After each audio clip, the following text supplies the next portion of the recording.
그것이 알고 싶다의 피프티 편파 보도 논란이 계속되는 가운데 측의 보도가 잘못되었음이 명백한 물증이 공개되며 맹비난이 쏟아지고 있습니다. 국내에서 연예, 스포츠, 사회 이슈의 정보 수집력에 있어서는 독보적인 매체인 D매체에서 각종 근거를 들며 편파 방송을 지적한 것인데요. 방송 직후부터 편파 방송이라는 비난이 쏟아졌지만 정확히 어느 부분에서 이 잘못을 저지른 것인지 한번 살펴보겠습니다. 먼저 서는 어트랙트, 더기버스, 피프티를 가까이서 지켜봤다는 제보자가 등장했었는데요. 이 내부 관계자는 전홍준 대표가 월말 평가를 한 번도 온 적이 없었다고 이야기했습니다. D매체에 따르면 2년간 23차례 평가가 진행되었는데요.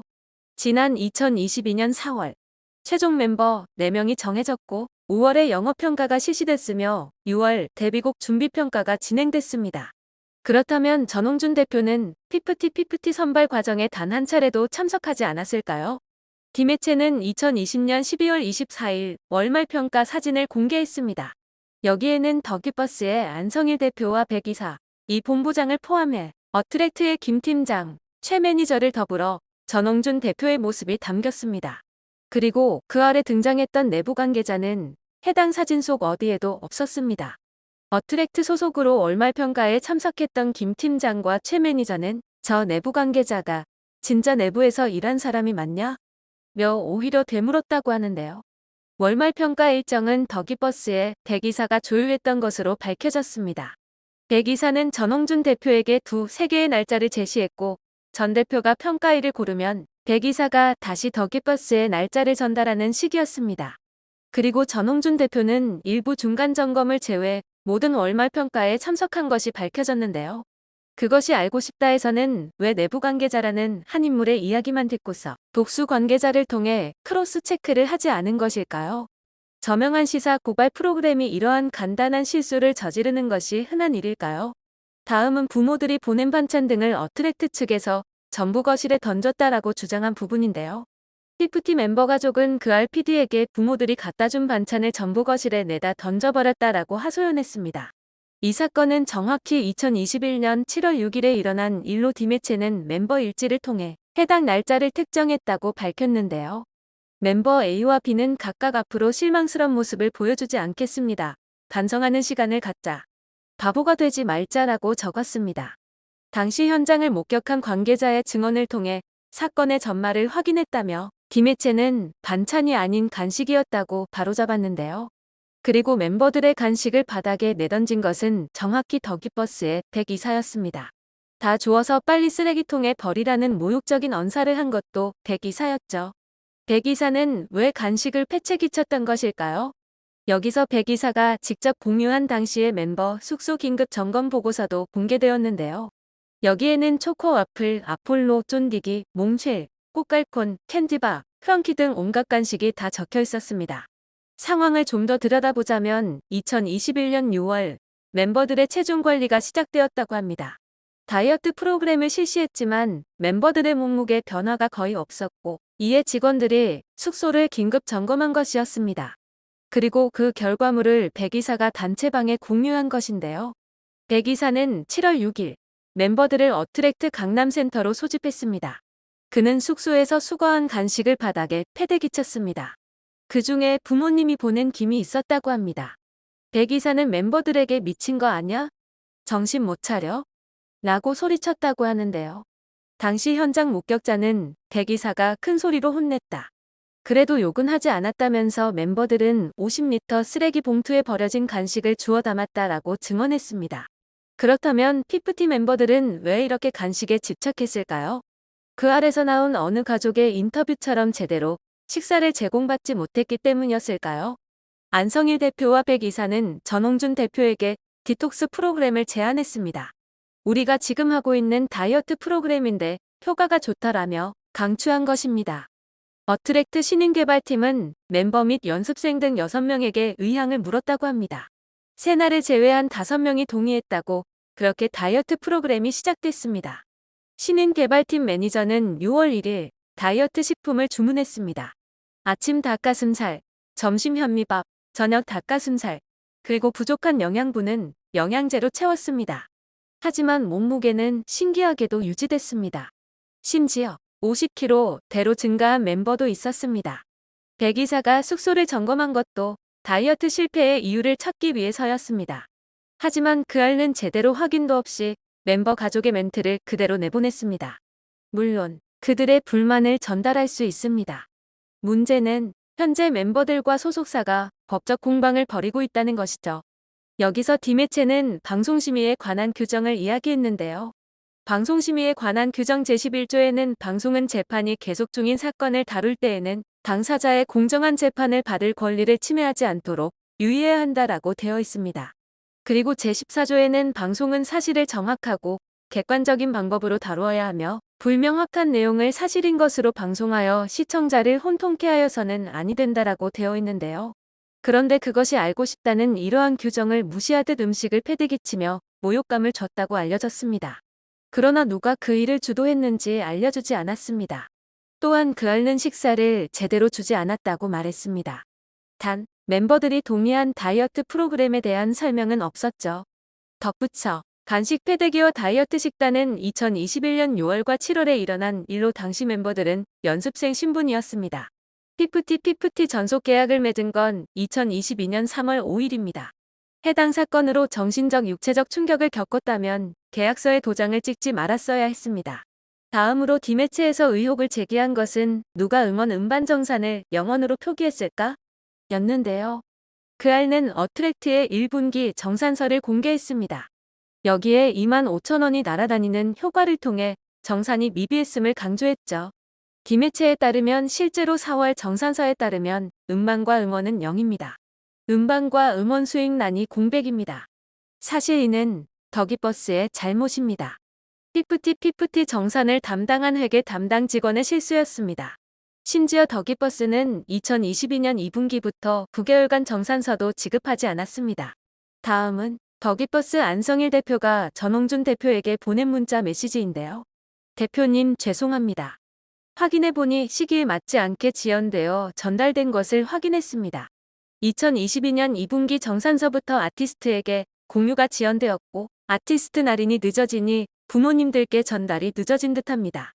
이 실장이 아티스트 날인 당시 늦어진 점에 대해 양해를 구하며 지연 사유에 대해 설명했다고 합니다.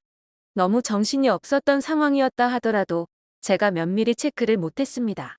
현 팀장 또한 해당 사항을 확인하고 부모님들께 내용을 설명하겠다고 했다는데 저희 측 실수이므로 저희가 직접 부모님들께 저희 실수임을 말씀드리고 정리하겠습니다.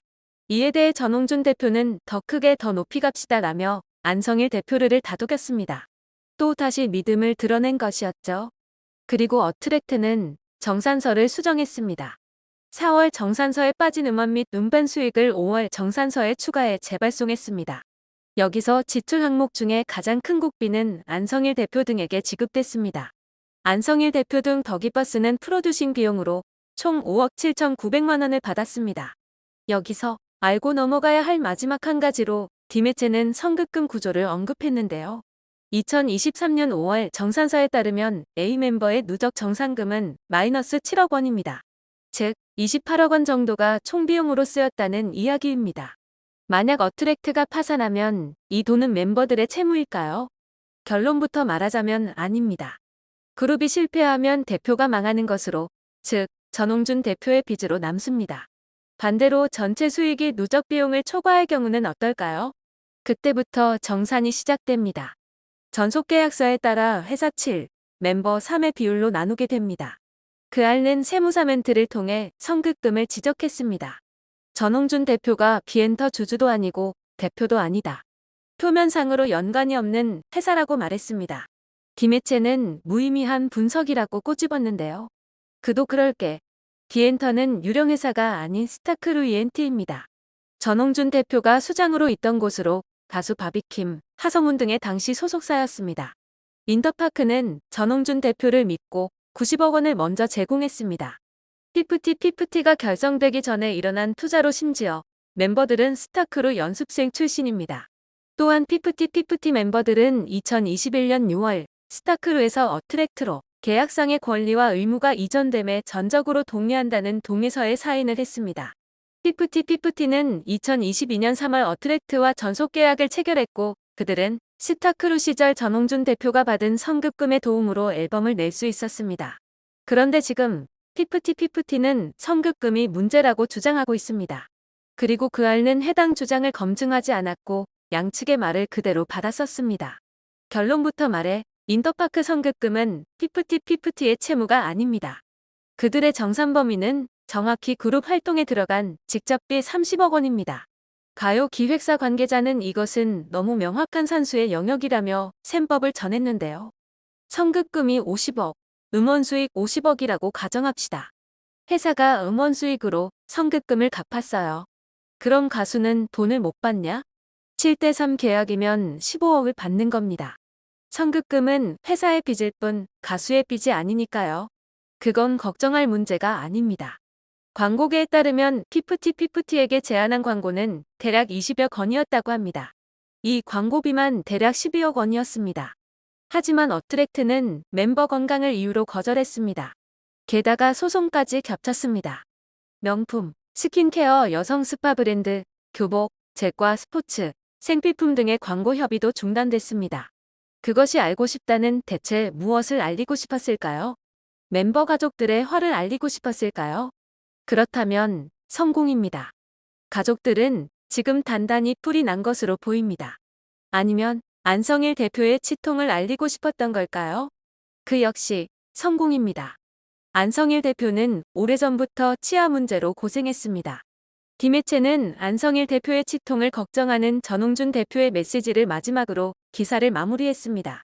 이러한 디매체의 보도에 그알 측은 내부 확인 중이라는 입장만 밝히고 별다른 내용을 내놓지 않고 있는데요. SBS 측은 그알과 관련한 디매체의 보도에 대해 내부 확인 중이라 드릴 입장이 없다. 제작진 입장이 정리가 되면 추후 공유하겠다라고 밝혔습니다. 그나마도 디매체에서 확실한 반박 보도를 내보냈기에 입장을 정리 중이라는 이야기라도 내놓은 것이지 그렇지 않았다면 대중들의 비난에도 아무 이야기 없이 슬쩍 넘어갔을 것이라는 의견이 대다수인데요.